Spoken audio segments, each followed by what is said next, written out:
The Nick and Matt Show. Let's bring up, I don't think it was mentioned yet, Disc Golf Pro Tour. Did you get a chance, Hunter, to see at the beginning of the season? I think it was Waco. Did you get to see how that pay-per-play worked? Yeah. We've been subscribed since the beginning. I've really enjoyed it. I think my thoughts on this topic are probably going to be a little polarizing to the disc golf community. Please share. That's what the Nick and Matt show is about.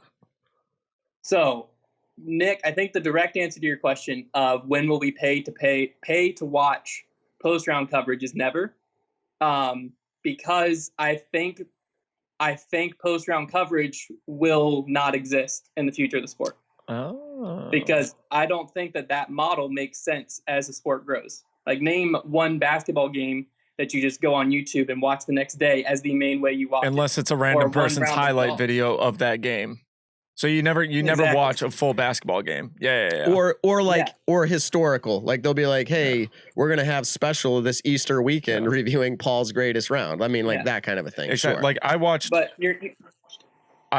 You're never going to watch the Masters on Monday when it was played on Sunday. Yeah, exactly. Right? Because that hype isn't there anymore when it's not live. There's something about live sports that draws us. Shout out to Steve Dodge. I know he's a polarizing character. I actually just saw him. He'll be on our show at some point here in the near future. But to your point, live is where it's at. 1,000,000%. Now the people are going to go, well, what if I can't? No, I don't mean to make them whiny babies. Sorry. I should be more like, what if I can't watch it that weekend? And so, well, do what you do now with other live sports. You record it, you TiVo, you whatever that is now. Like, you just have it saved, or you go find it and stream it later. But I agree.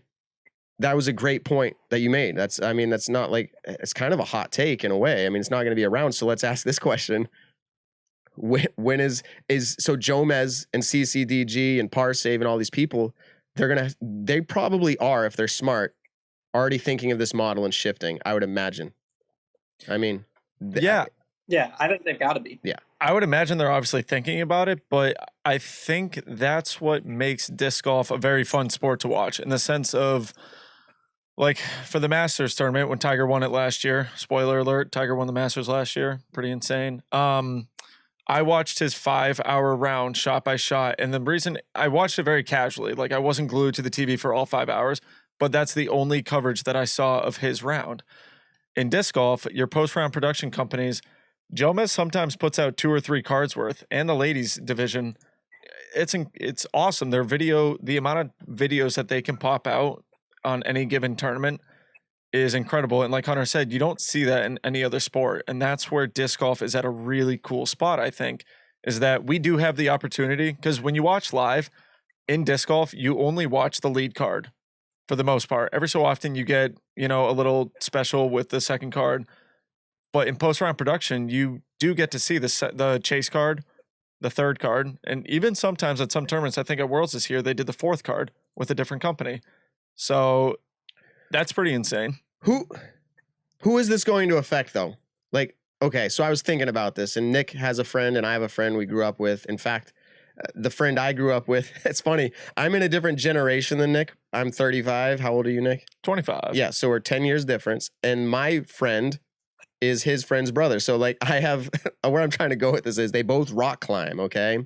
And my friend, when I was growing up, turned into now today the U.S. Olympic climbing coach. Like, he is hardcore, like insane, won lots of events all around the world. That's what he does for his life. Okay. And so Nick, my friend's younger brother is now who Nick's hanging out with. Yeah. So it's the same family, and he also rock climbs. But we were discussing this yesterday while we were playing around with disc golf.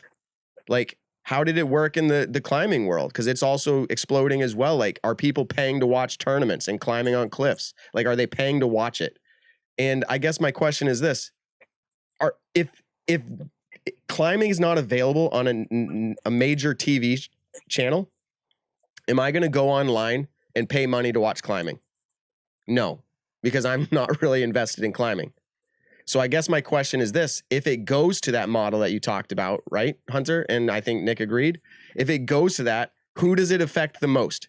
Who are the people who are now not going to see disc golf that would have? It's, in my opinion, and this is my take on it, it's going to be the non-disc golfers who actually we would love to have exposed to the sport.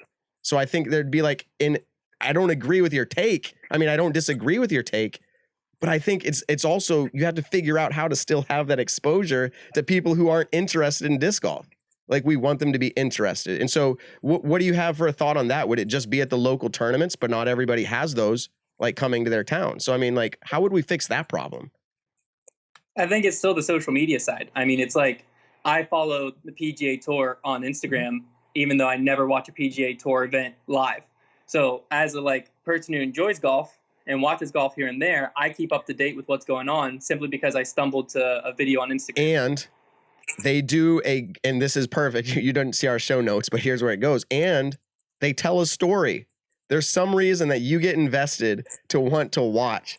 Is Rory going to beat so-and-so? Is Tiger, when he goes straight up ahead against Mickelson, like, what's going to happen? Like, it's built a story over the years. And I think disc golf, and everybody's trying, but it really needs to keep pushing that button and progressing and telling stories and making that public. Making that portion public. So look at Jomez here. Shout out to them again. Look at Jomez this last Worlds. The player profiles, they made those public. If you didn't know disc golf, but you watched that, you were interested in Paige Pierce. You were interested in Keith Emerson. Like Emerson Keith. Yeah, Keith Emerson. Yeah. Is there a Keith Emerson in the sport somewhere? I don't know. Like... I think Jeremy Colling said that he thought originally it was Keith Emerson when he looked at like a tournament who was in it. And all right, shout out to him. But so yeah, Emerson Keith is like, you didn't know really who he was. I mean, I'd heard about him, and I've never beyond that. But once you watch the story, there was a strong part of me that was like, dude, I want to see him take down Paul. Not because I want Paul to lose, but because of how great that story would be for disc golf. So you're right. I think that was a great response to that. I think we need to tell better stories so that people can still connect outside of viewing the actual event. Yeah, that was great. Yeah, I think that also just, in general, it will end up growing the sport more. I think this is just the growing pains we're at. Mm-hmm. We're at a point where there needs to be outside money into the sport. Yeah. If you track the money in the sport, it's a never-ending cycle that basically we as players are the outside money. Yeah. That money goes into tournaments and goes into retailers, that pours it into manufacturers, that pours it into players, that then promote their disc, that goes back to us, that we then buy. That, and it circles, and it goes around and around and tournaments that we are now going in, and then it's a never-ending cycle. But there's no infusion of outside cash. Yeah. As soon as we open the pay-to-play or pay to play is a whole other story. Pay to view, then I think the Pro Tour, is now, they have this thing they can cycle in, right? They have this thing of, we can guarantee you this tournament, we have this many subscribers. Hey, Under Armour, this is what you're marketing to now. We're the only way people can view this. Yeah. Type of a thing. Yeah. And so you don't have the, like, it realistically, when Jomez puts out a video to an advertiser, you can look at their general views, you can look at general everything, but and I love Jomez, I love their, like, all the guys on it, but you don't know the true value of how many views that's bringing in. Is it going to be a Worlds with 1 million views, or is it going to be a Worlds with 100,000 views? Yep. So if you have a big time sponsor, they want that analytic, they want that number of, this is our average viewer, and it's hard to get that when it's post round because you don't know really a general number. You don't have a good way to track it because people are going to come based on, like what you said, the story from after the round, though, which is Paul just clutched up on 18. Now I'm going to watch that round. Yep. Versus I want to see what Paul does during this round. And I think that's the difference in marketing that is going to be a huge step forward, but it's going to be a really painful step forward, especially for the disc golf community that we love post-round production. We love Jomez, Parsay, Gatekeeper. It's going to be a tough Band-Aid that'll eventually probably slowly and painfully have to be ripped off. But I don't know when the time frame is of that. Which I'd rather slowly rip off this Band-Aid because I love post-round production. I love the filming crews who do it. They do an absolutely incredible job. Watching Follow Flight Mike edit is insane. I've seen it a couple times, and the stuff they put out, I really hope everyone appreciates the kind of the blessing that we have in disc golf as either casual players, pro players, amateur players. like to have free post round production from some of the best filming crews is insane.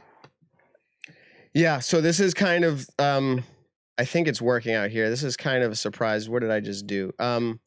Did I actually merge in the calls here? So this was kind of last minute, extremely last minute, actually. I don't know if it just went through. We actually just invited on Jonny V from Smashbox. I saw him in the comments, and he heard us talking. He says, did somebody say live? So let me just see. I thought I just pulled him in, merged the calls here. I'm not sure why it's not coming up, but his name. Is he? Is that him right there? Can you hit that? What is that? So why am I not seeing you, Johnny? Can you hear me? Oh, here we go. Hit merge. That's what I thought I hit. Merge call. Every time I'm hitting merge, it's not pulling it in. I don't know. Oh gosh, we're having Hunter problems. No, it's because I'm on the show, man. Yeah, dude, bad luck. Well, I guess while Matt's trying to figure that out, we're gonna have some dead space for a little bit, so we will talk a little bit more on it. Is free good for the sport? Yeah, I was gonna say, I think best case scenario, we see Jomez take their talents to live, because I think no one will disagree that Jomez is the best in the game. It's been the best for a while and will continue to be the best. Mm-hmm. And I've talked to them previously. I know that that's on their radar, but it's just the cost of going in, and I think another thing that comes with that too is, in my head, it doesn't make sense that as a tournament, you are paying someone to come do coverage that they're then also going to be making money on with off of ad revenue and stuff like that. Yep. But that goes back to the never-ending cycle of how tournaments get their money. It comes from the manufacturer. All the tournaments are sponsored. That, like, their main title sponsor are the disc manufacturing companies. Like, I think the only one that a title sponsor was not a manufacturer was like the Adidas. Terex was the Gentleman's Club, or the Las Vegas Open. It was one of those. San Francisco was sponsored, I think, by a different company. There have been a couple, but more often than not, the title sponsor in the sport is Discraft, Innova, Prodigy, Dynamic Discs. And then, players pay into the tournament. People buy the players' discs. People pay to watch the tournament on live. It's just, like you said, it's this one never-ending cycle of the way money gets put into our sport. Can we do this real quick, Hunter? And this is just because we have the opportunity to bring Jonny V on. Can we just bring him on real quick, and then we will call you right back? Yeah, for sure. Okay, we're going to call you right back. You get a bathroom break. Okay, yeah. Sounds good. do a bathroom break. We're going to call you back in just a little bit, okay? No worries. All right, bye. There he is, Jonny V. So hold on. You guys can't see him yet. I got to pull him in. He knows how this goes. Johnny, people can hear you, though, so go ahead and say hi. Won't say anything bad yet. No, you can say. So Nick, actually go ahead and start him. Get his thoughts on this. All right. Well, obviously you tuned in right when we said live disc golf. Someone said a wild Johnny appears, and here you are because we said live disc golf. So kind of give us your thoughts on everything we've been talking about. Pay to watch disc golf, pay for live feed. What's going on? I think we are at disc golf, and maybe you guys mentioned it. I was kind of on and off trying to get on, so I don't know exactly what you're talking about. But I think you did kind of mention it in that the Pro Tour, we're at a really unique spot with disc golf. We have a big enough fan base where people want to see live, but not nearly big enough where anybody cares about us outside of the sport. But as we get better internet providers, 5G, when it eventually rolls out in the next 3, 4, 5 years, maybe satellite with Elon Musk shooting off satellites into the that will eventually change, where we can push 40, 20, 30, 40 meg per second like they can. And at that point, it makes no sense to have post-production, because the quality that you could get from the live can be cut down to be just as good as the post-production. Yeah. So will you... For years to come. I can't see that. Honestly, I don't see that happening for another 5 years. I was just going to ask the question. That was going to be my question, is like, what is your prediction, your best dart throw here, when that's going to happen? And I feel like, who knows? Are we going to ramp up extremely quick in the next couple of years? I think it could happen. COVID-19 really, really put a damper on everything. But like, it was a promising start, even with the pay to play to watch Disc Golf Pro Tour. Like, I mean, it was promising.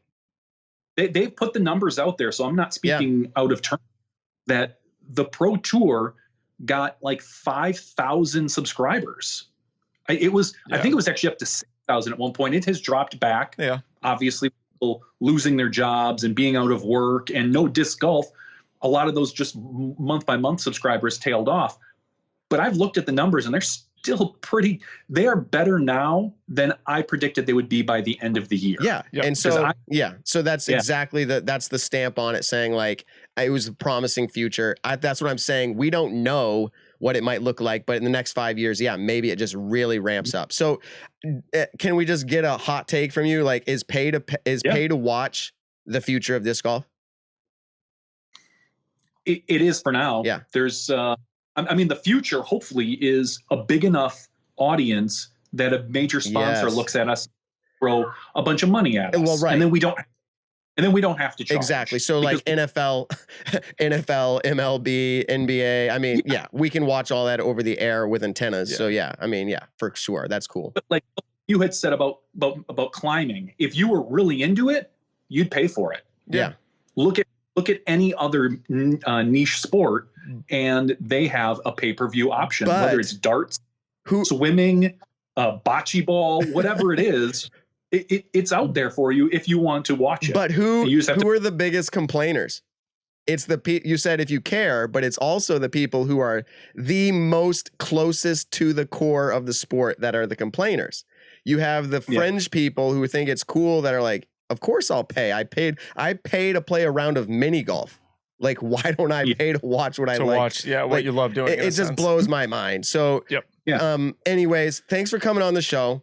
I think I started you out with a little echo because I brought someone in midstream and I'm using NDI and all this stuff, but I fixed it up. We've all been there. Thank you for sharing that. We're going to bring Hunter back on, but thanks for stopping, and we really appreciate it. Yeah, no problem. If you guys ever want to talk, I'm here. All right, man. Just say live times I show up. Exactly. We'll say live and boom, a while Jonny V appears. Appreciate you coming on. Yeah, we'll talk to you later. All right, see you later, guys. Peace. Okay, guys. Page wave. Yeah, so I got to get him out of there now because we got him just sitting there blankly. But okay, so here we are. I'm going to call back Hunter because we booted him out so rudely. But let me get him in here. We should have him back in just a second. We get to hear the nice tune of the ring. Okay, so now let me just double check here. I heard a slight echo, so hopefully that's we've got people echoing. So hold on a second. I'm going to fix it back up. Okay, we should be back. What's up, Hunter? Welcome back. How's it going? What up? All right, good. So, did you happen to hear any of that topic? I mean, when we brought him on, did you hear any of it? I caught the very last bit. I was actually working on a few upcoming stamps. So, oh boy, some interesting stuff coming up. But anyways, I heard the last little bit there. He says maybe in the next 5 years. He gave a hot take that it's going to be like it'd be more or less the pay to watch is like the thing. Like it's going to be outdated to have post production. That was his number. So I could see that. Yeah, so, I think it's a valid number. One of the things Jonny V said, I'm just going to highlight it really quick. He said that more than likely there will be no need for post round production because eventually everyone will be so into it that they'll watch live coverage.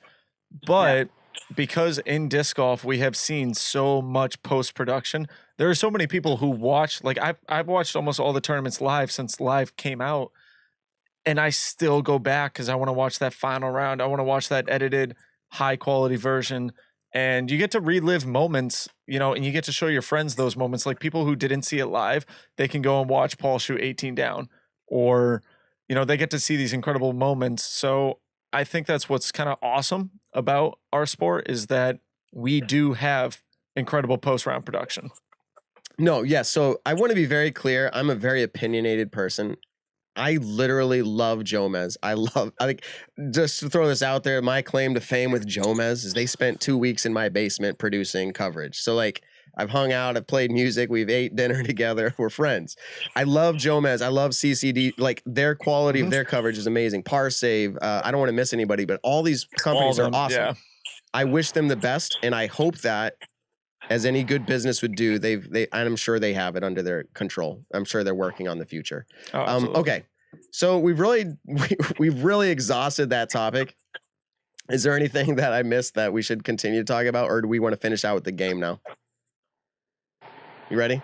Yeah. I have one final like little topic on there. It's just I think post round as we know it will go away in the future. But I think like what you're talking about, Nick, I think post round will always be there in a sense, but it'll probably be more edited edited live coverage. If that makes sense. Like Smashbox and Pro Tour have done. They do edit the rounds. Yeah.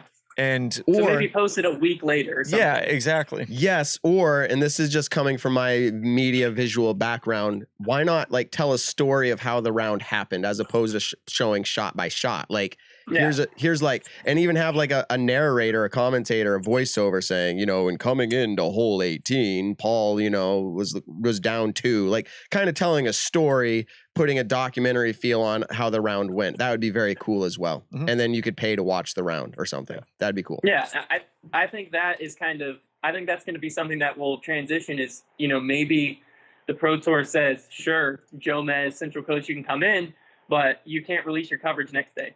You know, when you're shooting a Pro Tour event, your coverage needs to come out 3 days later so that if you want to be in the know, you've got to watch it live. And I think that's the transitional period that kind of transitions us out. But to your point, if you still want to show it to people, if you still want to go rewatch Paul's 2014 Worlds, if that ever happens again, you know, something crazy that you want to relive, there will be some type of post round. It just won't be the main way we consume content anymore. Yeah. Jonny V just commented real quick, round recaps. You know, like Matt was just saying, the story of it, round recaps are awesome. I love that. The Pro Tour actually was doing a ton of fun stuff when it came to interviewing the players after their rounds.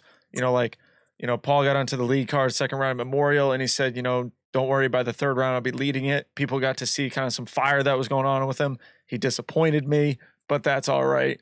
And then he said, Jonny V said, and I think post-round production will have a long life. And I think we all 100% agree with that. And like Hunter said, you know, very early on, they get paid from tournaments, and then they also get paid, say, from YouTube. I don't know the exact YouTube algorithm on how much they're making. I don't care to know that. It's not my business. But they kind of have a pretty awesome opportunity right now, a good two-way street going on with them of their means at the moment. And like you said, I'm sure they are all really thinking about what the future has in store for the filming of disc golf. Yeah. It's the product, and for those of you who are concerned that the product is going to change from what you love currently, without change, you don't have growth. And honestly, growth brings a better product usually, especially when competition's involved.